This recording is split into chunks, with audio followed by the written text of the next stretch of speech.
The number one rated Phil Hendrie Show. Yes, number one. 1-800-449-8686. And we are just celebrating here in the Los Angeles market, but I'm sure in other cities as well. We've made some great strides, although I'm sure it's going to be a tougher fight for us in some of the other markets that we're in. But here in L.A., took a book. Goodbye. One book. Goodbye. And there's, you know what? The thing that's beautiful about it is Fat Boy over there. Comb over, the guy that's, I tell you what, you're bald, Jim. Nothing you can do about it. You want to comb that hair down in front, all you look like is, you look like something they sell in those Danish magazines, you know what, with your pants down around your ankles. You look like something some chicken hawk could buy. You can't fix going bald, Ace, so don't even try.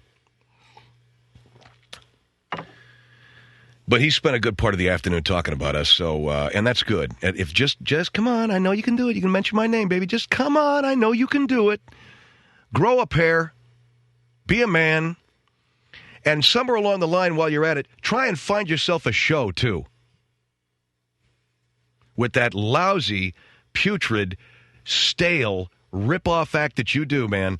Oh, God. And anybody that likes that. Anybody that even remotely likes that show, you ought to take yourself in for a diagnostic. Seriously, you ought to go in for 5 days of testing at UCLA. There is something really wrong with you, man. If you at all, even a little bit, dig that cat's stale, worn out, hackneyed, rip-off act, you really need to see a doctor. That's just all there is to it. I can't put it any other way. There's something wrong with your life, with your perception of reality, with your perception of what's good and what isn't in this world. Let's just go out and have yourself a meal in a good restaurant. Go out and take a bite out of life and take a breath of the fresh air. There are good things out there, man. You don't have to sit at home listening to that stale crap.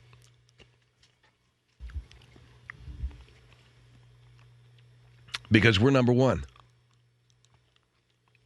You want to know why? Because you guys are generous, and you made me that. And there wasn't anything else to listen to, and I appreciate it. All right, 1-800-449. We got all kinds of show to do, man. I got a show here. You know what I'm saying? I got a show. I can't stop down for an hour and read my ratings out of a book. Nobody knows what you're talking about. Which, by the way, there are other guys that do that much better, too. Nothing that cat does, it's an original. But I can't, stop down for an hour or two and read my ratings and like nobody knows what it is you're talking about anyway. And you're patting yourself on the back, and you got like half the numbers of your morning show, you freaking loser. You suck, man.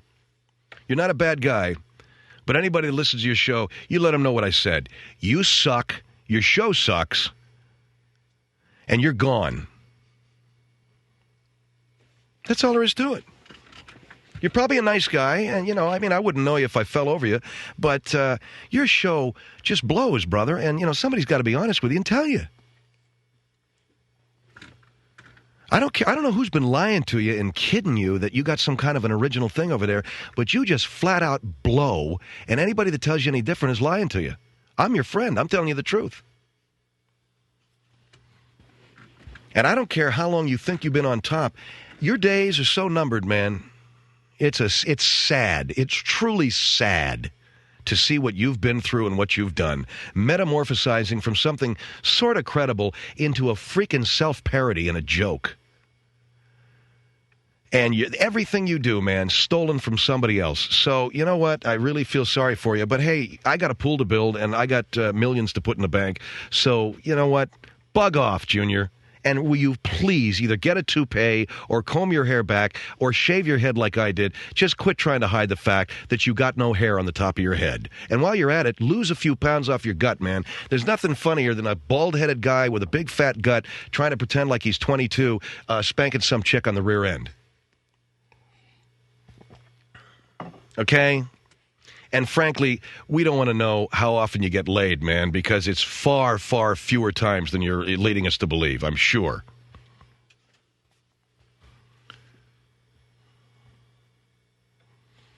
Seriously, I was listening to the guy one time. This is what he said. Has this ever happened to you? You're driving, you're with a woman, and you're pinching, and you're sucking, and you're, he's talking about, foreplay with a chick, right? And you're sucking, and you're pinching, and you're tweaking, and you're licking, and, you're really licking, and, he's doing this real boring, uninventive, and very affected delivery, right? And she's not reacting at all. What do you do, huh? I can't tell you the number of times, and I'm thinking, dude, that's never happened to me, man. If I'm with a woman like my wife and I'm doing everything that he just said, generally I get a reaction.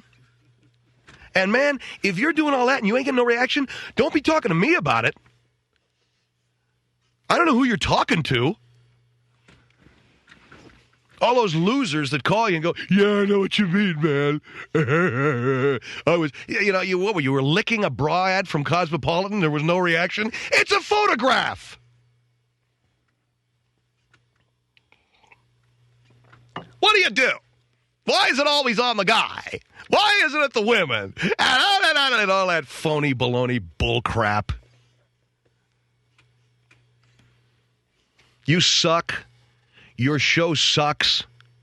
Your act is tired. You ought to thank your lucky stars, man. There was a company. And by the way, have I got some inside information for you? You know, it ain't very good news. I happen to know a little bit about the syndication game in this country. You are way down the list, man. And I'll tell you something else. You ought to thank your lucky stars. Some people came along to hire you and that worn-out crap that you do. See, you got enough people talked into believing you're some kind of a monster. You and I know the truth. You and I know the truth, man. You got nothing. You ain't got nothing I'm afraid of. That's for, you got to take a hell of a lot more than you, man, to make me shake in my boots. Wait, come. What else you got over there? Because that ain't it. Okay, so anyway, like I said, I'm not going to talk anything about it as I sit here and spend 15 minutes of this hour talking about it. Thanks a lot, Mr. Producer, for keeping me on my game. 1-800, I'm kidding around, Mike. Oh, look at that. ASSH. Well, thank you. 1-800-449-8686. Lawsuit. I don't know. Where do you want to go? Do you want to talk about the National Association? Because there's a interesting National Highway Safety Administration has basically said that driving with a cell phone can be dangerous, and so can driving while putting on your makeup. Now, this has been a discussion for quite some time. You know, what is more dangerous, driving, holding a cell phone, or driving while putting on your makeup? Now, I want to point something out to you guys. Professional automobile race car drivers drive with both hands on the wheel, and they have a headset. It is infinitely more dangerous to drive on a freeway or expressway in America than it is to drive on a racetrack.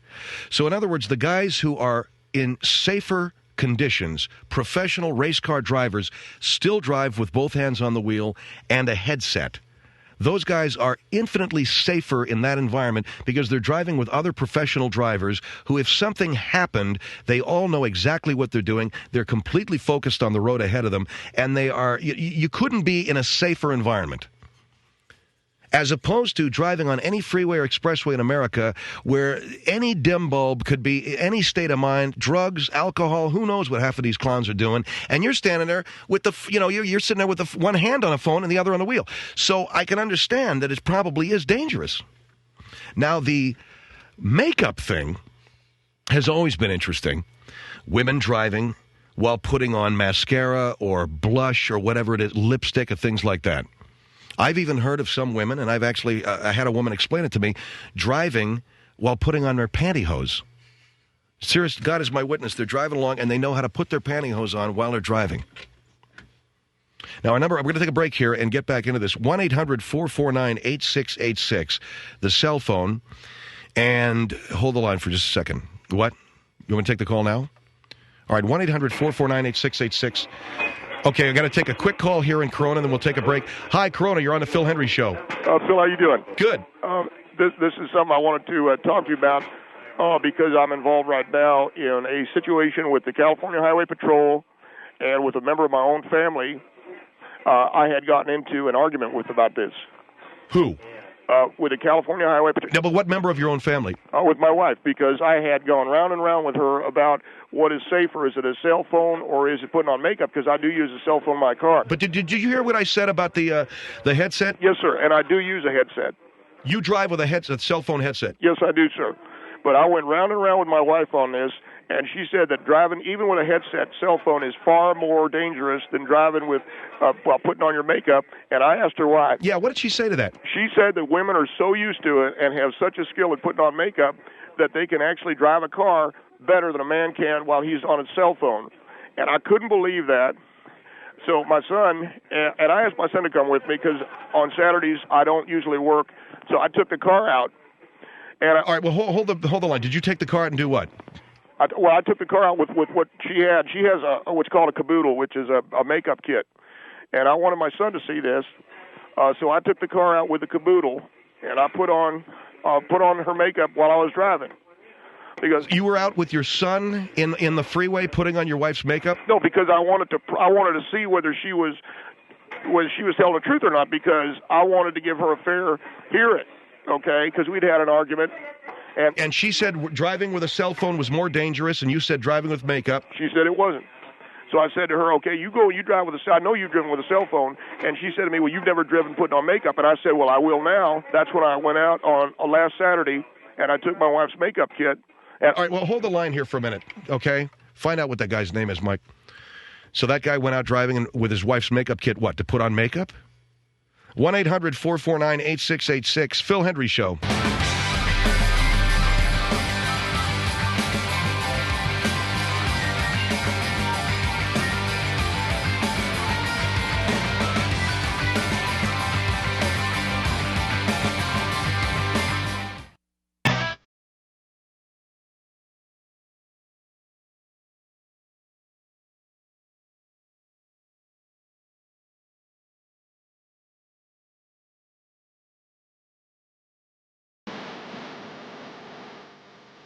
One 1-800-449-8686, Phil Hendrie Show.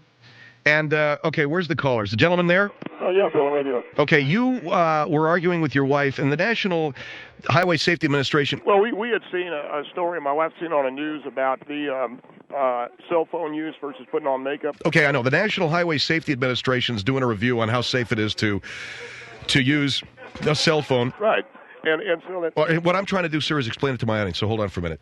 And the... I'm sorry. That's okay. And putting on makeup is something women do. They're trying to, I guess, compare the two. So you went out with your wife's makeup kit. Yes, sir. And you took your son with you for what? Well, I said to my son, I said, this is going to be interesting. Let's find out whether mom's telling the truth or not. Let's find out whether she's actually saying the truth. So I went out with my wife's, what they call as a caboodle or makeup kit. And I took Steve Jr. with me, who's my son, and he's taking driver's ed next year. And I said, well, let's do this together and test it out, because I wanted my son to know what's dangerous driving conditions and what isn't.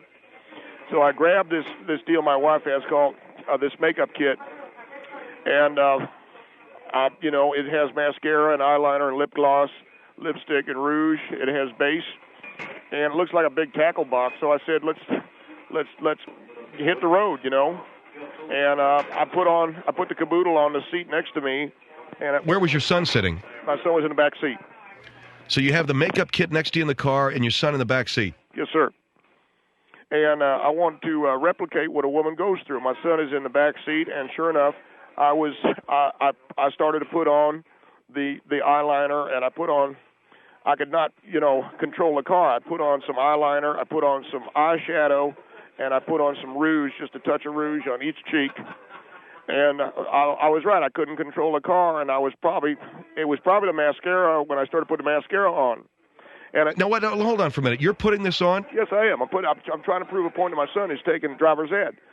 You're putting your wife's makeup on? Yes, sir, because my son's taking driver's ed. Your son's taking driver's ed next year, so you're putting your wife's makeup on, and you couldn't control the car? No, sir. I drifted over 2 lanes. California Highway Patrol motorcycle officer spotted me. He pulled me over. I saw the light go on. He pulled me over down near the 210 freeway off the 10. Okay, I know where it is. All right, and he cited me for unsafe lane change. But here's the problem that I got. because I did have my son in the car, and I was trying to make a statement to him. And I wrote down what the officer said to me. He said, "Are you going to a show at the Queen Mary, which is a drag club in Studio City?" And then he looked at my son, and he said, "Are you here of your own volition?" And my son said, "I'm fine." And my question is an officer of the law allowed to say something like that to humiliate you in front of your son? And is an officer of the law... Wait a second. The police officer pulled you over. He sees a guy with makeup on. It doesn't matter to me what he saw. And he asked you, are you on your way to a show at the Queen Mary? And I know it's a drag club, right? It is a notorious drag strip male homosexual club. Well, it's a drag club. Guys go there dressed as women. That is correct. And then he asked my son, "Are you here of your own volition?" How can a father go out on a freeway and try to teach his son driving safety, have a California Highway Patrol officer come up and humiliate him like that? I didn't do anything to deserve that. All I was trying to do is teach my son highway safety, and he comes up and says, "Are you some kind of a drag queen?" Well, you had makeup on.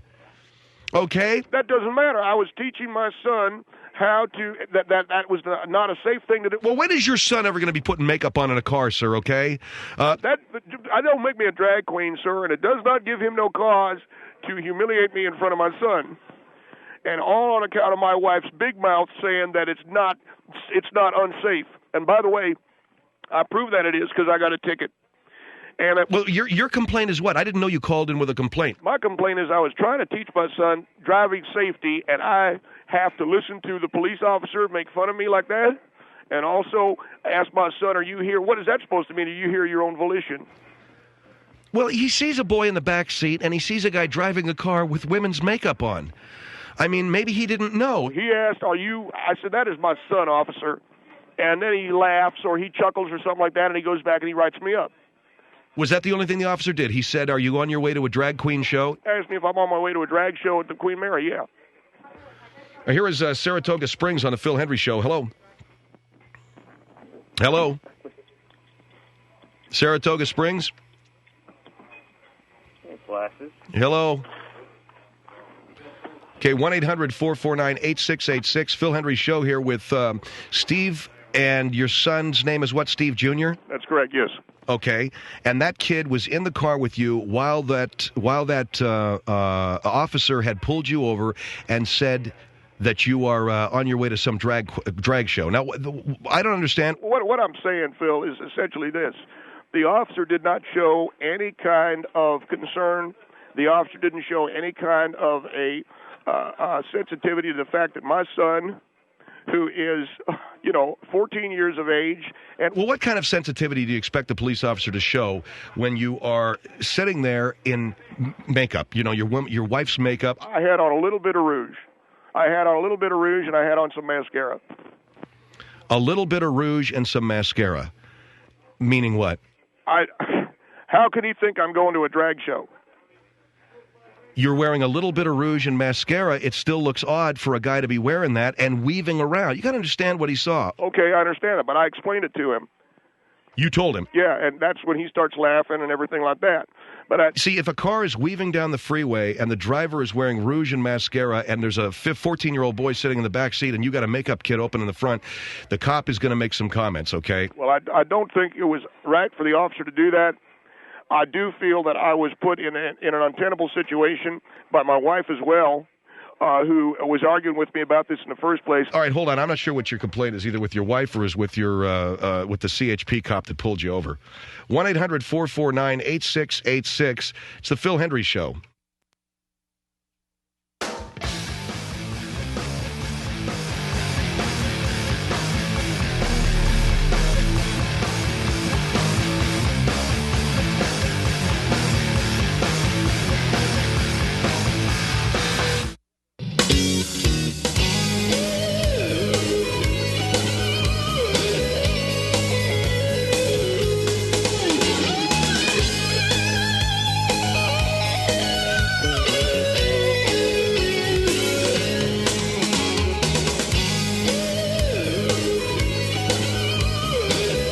1-800-449-8686. So here is a little story about the greatest lines in movie history. And you can name the movie, or you can name the line, but it's generally better if you name the movie and figure out which line made that movie famous. Okay? For instance, When Harry Met Sally. What's the most famous line in that movie? Probably the line where the woman says, "I'll have what she's having," after Sally goes through that whole fake orgasm in the restaurant. In the movie On the Waterfront, what's the most famous line from On the Waterfront? It's probably everybody knows it. "I could have been a contender," where he talks to Rod Steiger, his brother. In the film Titanic, you got it. The biggest line out of that movie is, "I'm the king of the world." Now, in Robert De Niro's Taxi Driver, 1976, what's the big line everybody remembers from Taxi Driver? "You talking to me? You talking to me?" Remember that? So you can name a movie, and immediately a line will come to you. Well, which movie was that? Here's one here. In Spartacus, I don't know if you remember the Spartacus, but the famous line from Spartacus is, "I am Spartacus," as they all stand up and join with this slave who has inspired a rebellion against the Roman legions. How about this one? Jerry Maguire. "Show me the money." Yeah. In the movie Apocalypse Now, Robert Duvall speaks famous line. Apocalypse Now, "I love the smell of napalm in the morning. Smells like victory." In the film, now this is a tough one to have or have not, but it's a famous line that Lauren Bacall spoke to Humphrey Bogart. "You know how to whistle, don't you, Steve? Just put your lips together and blow." And there was something about that was vaguely sexual and, moderately pornographic for the 40s, anyway. In Gone with the Wind, "Frankly, my dear, I don't give a damn." Famous line. Casablanca is another one. A lot of people think that he said in Casablanca, "Play it again, Sam." Well, he never really did say that line. But a famous line that Humphrey Bogart did say in Casablanca was, "Here's looking at you, kid." And then we bring it back here to the relatively present times. In 1984, the movie The Terminator came out. "I'll be back." That's right. That's right. And all kinds of movies. Citizen Kane. What's the famous line from Citizen Kane? "I like men's penises." You remember when he says that at the beginning of the Rosebud scene. Very famous. Everybody knows. Bridge over the River Kwai. Remember William Holden? "Have that on my desk in the morning," when they were showering. Here's a line from Sleepless in Seattle. What's the one from Sleepless in Seattle? You got it. "Ouch, that nail gun really hurts." Here's one that, Manchurian Candidate's a great film, and everybody knows Manchurian Candidate from the one line that is oft-repeated, "Get the hell off my lawn." Okay? And do you remember Brian's Song, which was one of the most touching films? You remember the line from Brian's Song? Remember when Brian Piccolo is dying of cancer and Gale Sayers, the Chicago Bears running back, and the line is, "A loose shirt over that dress will look great," as Brian's dying? That's just one of those scenes. And then Sands of Iwo Jima, "My tummy hurts, run and get me an antacid." So those are lines that you'll remember from films, and they're really great. It's either that or keep going with a Steve Bosell bit. But anyway, no, I'm telling you, man, that was an awesome line from Citizen Kane. It's fantastic. 1-800-449-8686, 1-800-449-8686. It's Phil Hendrie Show here. And we're going to bring on Phil the Prophet for just a few minutes as we end our program with some significant thoughts on this presidential race.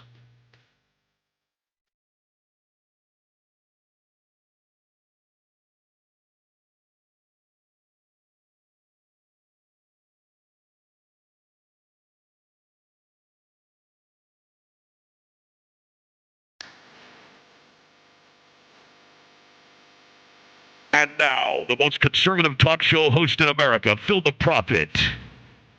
Call in now and talk to the voice of conservatism in Southern California and across the world, Phil the Prophet. Thank you very much, and welcome to Phil the Prophet. And we have comments today on the anniversary of Mary Jo Kopechne. Many of you don't know who Mary Jo Kopechne was. I'm going to tell you, she was a Democrat that was riding in a car with Ted Kennedy when he drove the car off a bridge in Chappaquiddick, Massachusetts. At Chappaquiddick, he drove the car off the bridge. And do you want to know why? Why did Ted Kennedy drive that car into the water there at Chappaquiddick? Why did John F. Kennedy Jr. dive an airplane into the water there of the Atlantic? Well, probably some of the same reasons she wouldn't shut up. Now, you have got, hey, don't call me sexist. Just back way off of that. This broad wouldn't shut up. Guy's driving along, and the mouth is just...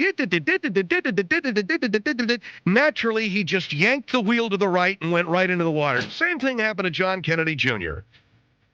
A lot of these Democratic women can't leave their men alone. Hi, everybody. This is Phil the Prophet. And you can give us a call here this afternoon and talk to us about this, 1-800-449-8686. You got a guy driving down the road minding... Now, listen, I'm no Democrat. And I am certainly no Ted Kennedy sympathizer, nor am I any kind of a Kennedy fan in general. But I'm going to tell you something right now. Guy driving down the road got himself a Democratic woman. These women won't shut up. I was at the one of the Democratic caucuses here in the Midwest not too long ago, just spying, doing some work, trying to bolster the conservative cause, and the just yap, the mouths never end. Now, you take that same mouth, stick it in a car next to a guy after a few drinks, what's he going to do? Take her home or take his chances in the cold waters off of Chappaquiddick? I'd drive the car into the water. He's got no choice. John Kennedy Jr. flying that airplane off of Long Island or wherever he was. The mouths won't end. Boom, right into the water. What are you going to do? I'll tell you something right now. That's one time I'll agree with a Kennedy liberal. Put the car in the drink. You got a choice between that or getting her all the way home. I say, you know, you did the best you could. Go ahead, ditch it, and walk for help. Which is exactly what that guy did. And they're still breaking his castanets over this thing. I'm going to tell you something right now, folks. As a conservative, rarely are you going to hear me speak up on behalf of the Democratic cause in this country, but I'll tell you something right now. Any man can sympathize with a guy trying to get a woman home. It hasn't gone all that well. Just wants to drive her home, drop her off, and get out of there. And she's talking and talking. Now you suddenly think to yourself, do I get her home and I go to bed? Do I get her home and go to bed? Or do I just go ahead and sink it into 10 feet of cold water? Hey, you know what? Doesn't seem like much of a choice at all. Yes, of course, I'd rather risk death. Phil the Prophet will be right back.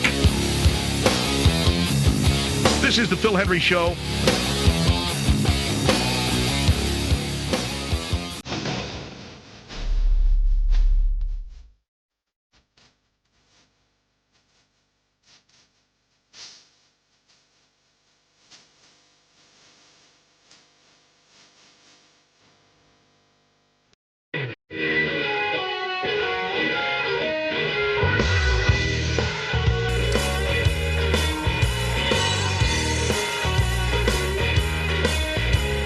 High Springs on the Phil Hendrie Show. Hello? Hello there. Yes, sir. How are you? I'm fine. Mr. Green, It's Dr. Green. Dr. Green, I want to know how you proclaimed first to be a doctor, because you couldn't. Well, I took my degree in internal medicine, honesty, and my doctorate. I took my doctorate in human sexuality from the University of Indiana. I just heard what you were talking about with this guy that was in pain. Yes, sir. Who's giving him this? You? I know lots of guys. I know a lot of women. You know lots of guys. And you know something? There ain't near one of the guys I know that do not like it. And well, let me ask you a question. What are you doing talking about this? How do you say that a person is brainwashed? You either like something or you don't like it. No, I'll tell you why. Men have been brainwashed if you don't like into believing... Wait, hold on. If you don't like to get head... The empowerment of women, the sexual empowerment of women over the last 30 years has created a feeling of vulnerability in men. Hey, we feel that we have to take pain. Hold on a minute. I'm the one with the doctorate. If you don't like it, I'm the one with the doctorate. You listen. Why would you if you don't like something, why would you go out and keep getting it? Could you answer that? What is your question? If a man doesn't like it, why would he let somebody do it? Why does a woman keep going back to an abusive man? Why does a woman because stay they with like abusive? it. There you go. They like the abuse. No. It is abusive, and they like it. Why does a woman stay with a man? Why does a woman stay with a man that beats her? You can't answer my question, can you?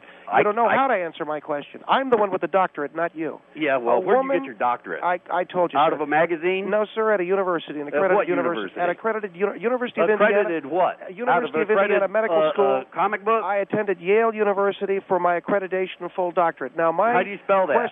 Yale, okay? Look it up. They used to play football. Yeah. Now, sir, I will tell you this much, that the woman stays with an abusive man. All I can say is, a woman, you don't like getting head. I've been getting You this don't stuff like for getting years. head. No, you haven't. I'm telling you. No, you haven't. You've been getting what? The head, Bubba. The head. Yeah, from what? Men or women? Women. All right. We don't have to get insulting, okay? Well, this guy is trying to tell me. I mean, you're trying to tell me recordings of a guy last Tuesday night. How do you... who is performing this thing? Dracula or what? Whoa. And you say they don't know how to do it. Who knows how to do it? Wait a second. What are you inferring? That I was the one giving him head? You were recording it. Were you not recording it? Mister, apologize for that right now. Yeah, no. I'll apologize. Come on, apologize. How dare you say... Wait a second. Who's giving a Dracula? That's a good one, sir. I like that. How many people are going to sit there, let somebody give them head, and have somebody else there and record it? We do this for a sexual surrogacy clinic. Hey, okay? I'll play it back for you. Sir, I'm telling you right now, this was a woman performing oral sex on a man. Listen to this. It's horrific. Hey. Yeah. But what's she doing? Was that Lorena Bobbitt or what, I mean, you're okay, did you hear that? Don't know how to do it. Bob, turn off the machine. I'm going to tell you what. Did you hear that? And that is a man. Yeah, I heard it. And you know something? I think that you get women that, you pay women or something like that to bite on somebody. That's about what I think Mr. Hendrie may think it's funny. You go out there and you rent some hooker. You know something? And you say, look, I want to do this for a study. But here's some money. Mr. Hendrie may think you're funny. Thing in the world my for this clinic guy. helps men. My clinic helps your men. Clinic? Yes, Where's your clinic? In Los Angeles, California. My clinic helps men. All right, I know where you're getting your sex. stuff. You're getting your stuff right down there in Hollywood, aren't you? Oh boy. No, that's what I think you're doing is getting boys. I think you're getting boys. Hang up on this guy, Mr. Hendrie, because he's pissing me off. Not with women. You're starting to piss me off. Oh, well, geez, what are you going to do? I'll come through the phone. Huh? I'll come right through the phone.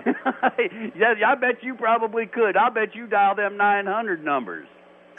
And surrogate your own self. Because, any man that says that he doesn't like it, hey, there might be some that don't. Mr. Hendrie, tell him. Majority of them. I can't honestly. Of the men, I have to agree with this man. I have to agree with this man. Not them flaming faggots like you know. I've had some of the world. Let me tell you something, Bubba. Real men that do like it. The people that don't like it, some of the and if worst somebody goes to give it to them, they say, "Hey, look, I don't go there." Is that the name of your book? Don't go there. Yeah, don't go there. Well, let me tell you something. I don't like it, huh? If I don't like something, and somebody's going, I'm married. But you are. Yes, I am married, and my wife does. All right, we got. Thank you, sir. I got to take a. All right, I don't feel threatened.